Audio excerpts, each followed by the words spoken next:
few moments to get to know the German noun a bit better. The German noun has gender. That is, it's either masculine, feminine, or neuter. As we'll see in a few moments, the gender of a German noun isn't necessarily the same as the gender of the object in reality. Now, the gender of a noun is indicated by the definite article.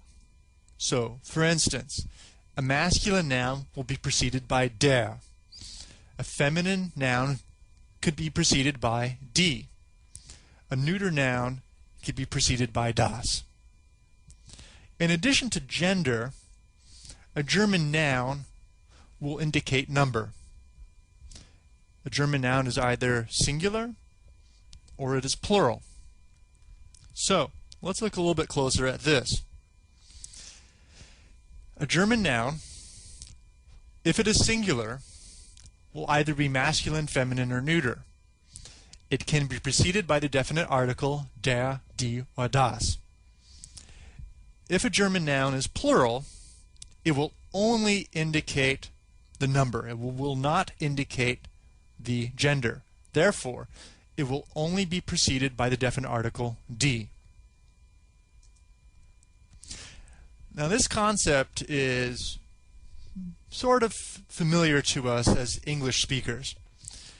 Let's look at the combination the man. It's preceded, the noun, it's a singular noun, is preceded by the definite article the. Now, and that's sort of where the similarities break down. If we look at English, it doesn't tell us much about the quality of the noun. It doesn't indicate whether the noun is singular or plural.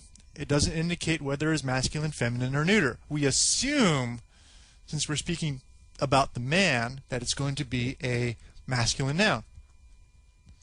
German, however, tells us a little bit more information about the quality of the noun. So we have the definite article der. We know that from our prior discussion that der indicates the masculine gender of the noun. Now, since it's der Mann, we also know it's going to be singular. So it's a masculine singular noun. Same thing with die Frau, or the woman. Definite article tells us that the noun that follows after it will be a feminine singular noun. Now, das Auto, or the car, is the same thing. The definite article indicates that the noun following it will be a neuter singular noun. Now, the problem here that maybe you sort of see already is, well, how do I know if a noun is going to be masculine, feminine, or neuter? And sometimes it's easy for us to assume that, or it makes sense. For instance, this example, der Mann. Now, we're talking about a man, and logically, the man is going to be male. And in this sense, German supports us in our assumption. Definite article is a masculine singular, indicates that the noun that follows it is going to be masculine singular. And indeed, it's a male that we're talking about, so that makes sense. Now, the same thing with die Frau. The definite article indicates that the noun that's going to be following it is going to be a feminine singular noun. And indeed, it works out that way. We're talking about a female, and it makes sense that the noun that indicates this woman is going to be a feminine singular noun. However, this way of thinking, sort of drawing tight one-to-one connections between the language and reality, don't always work out.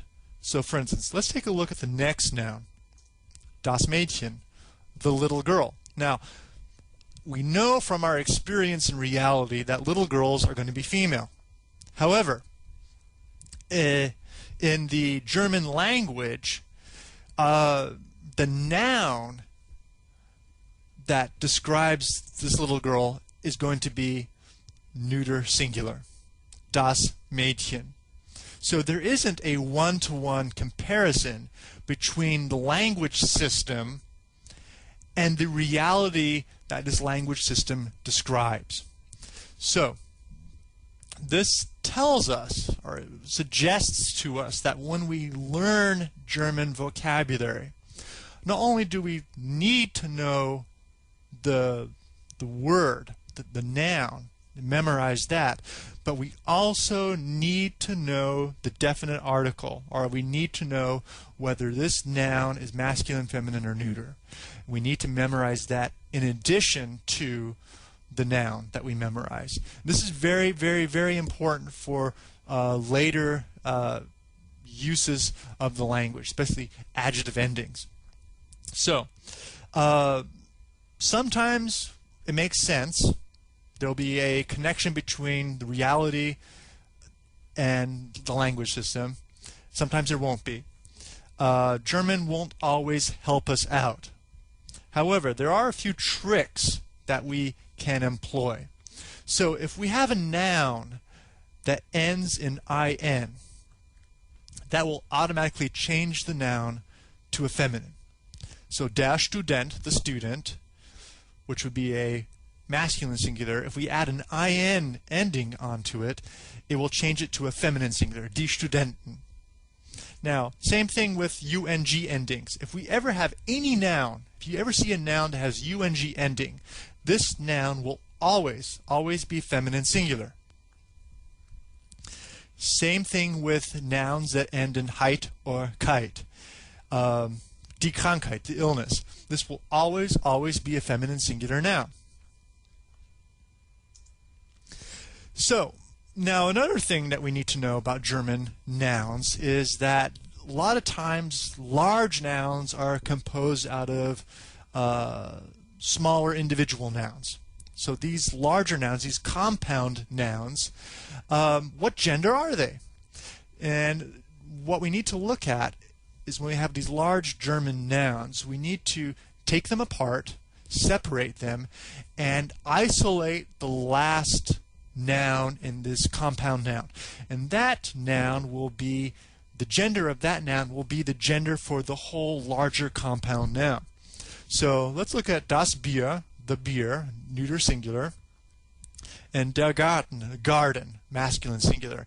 Now, we want to put these two nouns together to make Biergarten, a place where people go in the summer to drink beer in the evenings and talk with friends.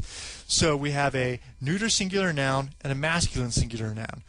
So the last component in this compound noun will be der Garten, which means that this place where we go to drink beer in the summer would be a masculine singular noun, der Biergarten.